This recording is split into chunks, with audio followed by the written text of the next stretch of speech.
ഭാഗവതം കേൾക്കാൻ, ഭാഗവതം കേട്ട് കഴിഞ്ഞാൽ ഇവർക്ക് ജ്ഞാനവൈരാഗ്യങ്ങൾ ഉണരും എന്നാണ്. അപ്പോൾ ഈ ഭാഗവതത്തിൻ്റെ ധർമ്മം തന്നെ അതാണ്. ഇത് ജ്ഞാനം, വൈരാഗ്യം.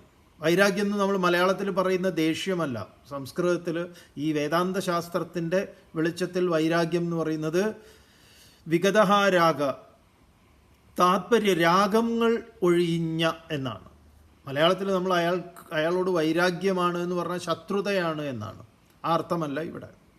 അപ്പം ജ്ഞാനവും വൈരാഗ്യവും, അറിവും ഇതിൻ്റെയും അവസ്ഥ ഇങ്ങനെ എണീറ്റ് നടക്കാൻ പറ്റാത്തൊരു ദുരവസ്ഥയെ പ്രാപിച്ചു എന്ന് പറയുന്നൊരു കഥയാണ് ഇത്. നമ്മുടെ ഇന്ന് നോക്കിയാൽ കാണാം.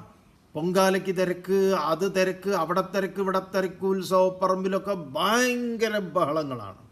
തരുണീമണിയായ ഭക്തിയാണത്.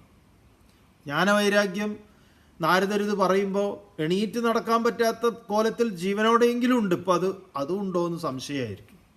ചിലതൊക്കെ കാണുകയും കേൾക്കുകയും ഒക്കെ ചെയ്യുമ്പോഴേ നാളികേരൊക്കെ കൊണ്ടുവന്നിട്ട് നെറുന്തലയ്ക്ക് അടിച്ച് പൊട്ടിച്ചിട്ടുള്ള വിശ്വാസങ്ങൾ എന്തൊക്കെ!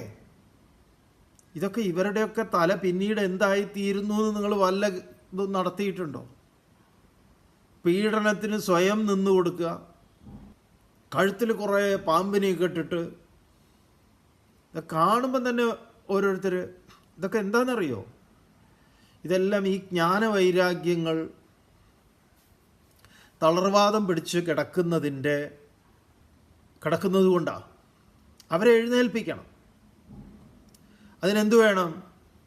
മനനം എന്ന് പറയുന്ന ഒരു പ്രക്രിയയുണ്ട്, നിധിധ്യാസനം. അത് രണ്ടും നടന്നു കഴിഞ്ഞാൽ പിന്നെ ഇങ്ങനത്തെ ഇതിൻ്റെ പിറകെ ഒന്നും ഓടില്ല.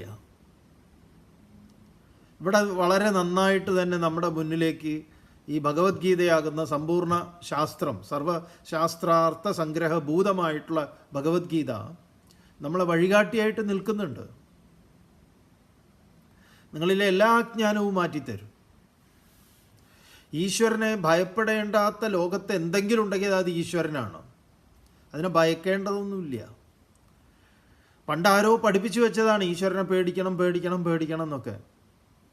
ഈശ്വരൻ അങ്ങനെ ഒരു ഗുണ്ടയൊന്നുമല്ല, കൊള്ളക്കാരനോ ഗുണ്ടയോ. അങ്ങനെയുള്ളവരെയാണല്ലോ നിങ്ങൾ പേടിക്കേണ്ടത്. ശിക്ഷിക്കുന്ന ആൾ,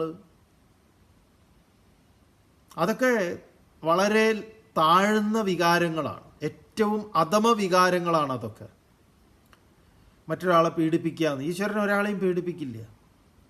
അങ്ങനെ പീഡിപ്പിക്കുന്നവനെ നമ്മൾ എന്തിനാ ആരാധിക്കണം? പീഡകന്മാരെ നിങ്ങൾ എന്തിനാ ആരാധിക്കുന്നത്? അതിൻ്റെ ആവശ്യമില്ല.